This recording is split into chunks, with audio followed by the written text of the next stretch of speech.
trợ của dự án nhé. Những bà mẹ mà tham gia các hoạt động tích cực của dự án này, ví dụ ở 1 tháng 2 buổi, 1 tháng ở bản này là 1 tháng 6 buổi cơ, ở điểm này 2 buổi, điểm trên kia 2 buổi, ở điểm 6 đến 2 buổi. Những cái bà mẹ nào tham gia hoạt động ấy thì là đây là quần áo của dự án người ta hỗ trợ. Với những người mà tham gia hoạt động của câu lạc bộ đấy, quần áo này thì nó chỉ có quần áo nữ thôi, không có quần áo nam, nên là những trẻ nào mà nam mà chưa được phát việc này, lần sau người ta hỗ trợ thì sẽ tiếp tục phát.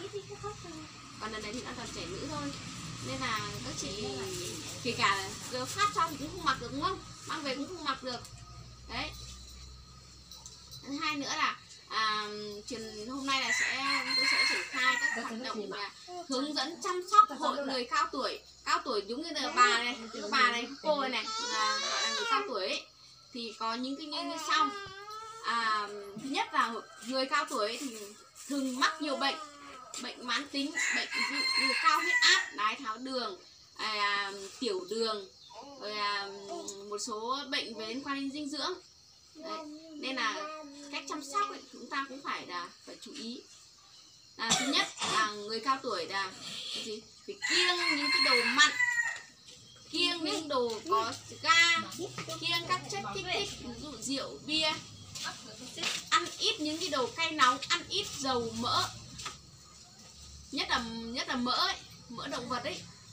Nên ăn thì tốt nhất là dùng dầu thực vật là tốt nhất, bởi vì nó liên quan đến bệnh tim mạch, cao huyết áp. Nên là mọi người là chú ý phải thường xuyên cho các cụ đi xuống trạm y tế xã để đo huyết áp ý, để đo huyết áp để xem là nó có bị cao huyết áp hay không, hay là huyết áp thấp. Vì cao huyết áp tăng lên là máu nó dồn lên vào tim, dồn lên não, nó lên là bị tai biến rất là nhiều. Chúng ta không biết ý, cứ bảo là các cụ chả hiểu làm sao tự dưng lại ví dụ đi ra ngoài tí ngã một tí là thôi rồi các cụ đi rồi, đúng không? Đấy là do tai biến, hoặc là bị tụt huyết áp, hoặc bị hạ canxi.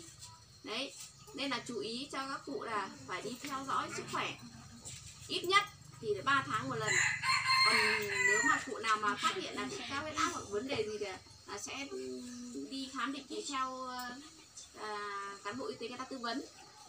Còn về chế độ dinh dưỡng ấy, đối với người cao tuổi ấy, thì là thứ nhất là cái cơ nhai của người ta yếu, thứ hai là cái hệ tiêu hóa của người ta cũng kém đi rồi. Nên là chúng ta phải chế biến các loại thức ăn mềm, dễ tiêu hóa. Tốt nhất là những cái đồ cứng ấy, thì là hạn chế ăn những cái đồ mà nó mềm nhiều nước một tí. Ví dụ cơm thì không nên nấu khô quá, chúng ta nên nấu mềm, nấu nhão một chút. Còn thịt thì chúng ta phải nấu nhừ hoặc là làm băm nhỏ ra, nên là nó sẽ tốt cho hệ tiêu hóa của các cụ. Thứ ba nữa về vấn đề tâm lý thì nó cũng sẽ khác với những cái thời trẻ. Các cụ dễ hay là vui buồn bất thường này, hay có cảm giác là cô đơn này, hay là buồn ấy, bởi vì là họ cảm thấy là họ đã già rồi, không giúp được gì cho các con cháu, nên là họ cảm thấy là họ vô dụng, nhiều khi cảm thấy tự ti, cứ ngồi một mình ạ. Nên là chúng ta nhất là cho các cụ đi thăm anh em họ hàng thường xuyên này, là con cháu thì hay phải chơi với các cụ này, nói chuyện tâm sự, hỏi xem các cụ mong muốn gì này. Nếu mà giống như các bác này thì là còn khỏe một chút, nhưng mà có các cụ nào mà hơi là già một tí, người ta thường hay khép nép một chỗ, người ta không hay nói chuyện, thì dễ bị trầm cảm này, bị rối loạn tâm lý. Nên là chúng ta là con cháu thì cũng phải để ý. Nhiều khi cứ bận việc ấy, sáng ra thì nấu cơm xong rồi cho các cụ ăn, thế là đi nương, xong rồi về thì chỉ nấu cơm cho các cụ ăn, thế là đi ngủ. Mình không quan tâm đến là suy nghĩ cái nguyện vọng của các cụ.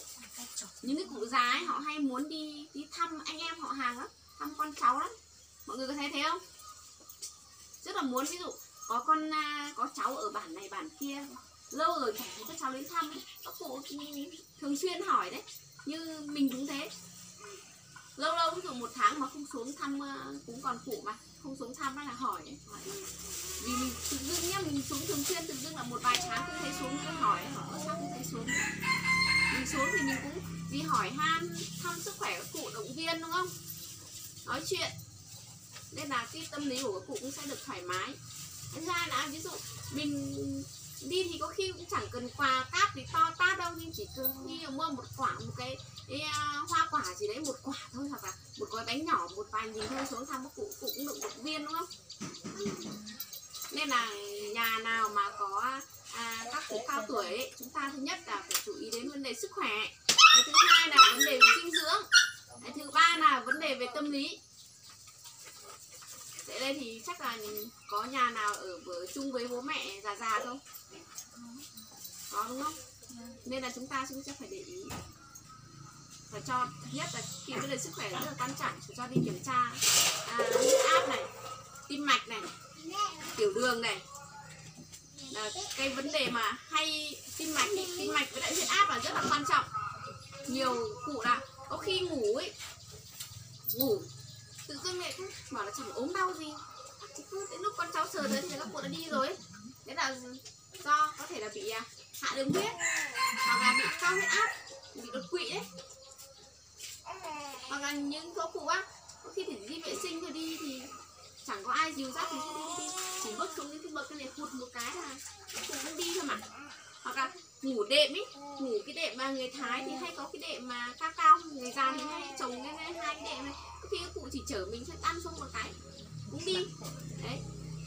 Bởi vì là đấy là liên quan đến là tim mạch với lại huyết áp, nên mọi người cũng phải để ý, nhất là những cái cụ nào mà nhà nào có cụ nào mà yếu rồi ấy, nhìn đấy thì phải rất là để ý luôn. Đấy là triển khai cho mọi người biết là cái chăm sóc của người cao tuổi như này. Hôm nay thì cũng rất là ít bà mẹ đến,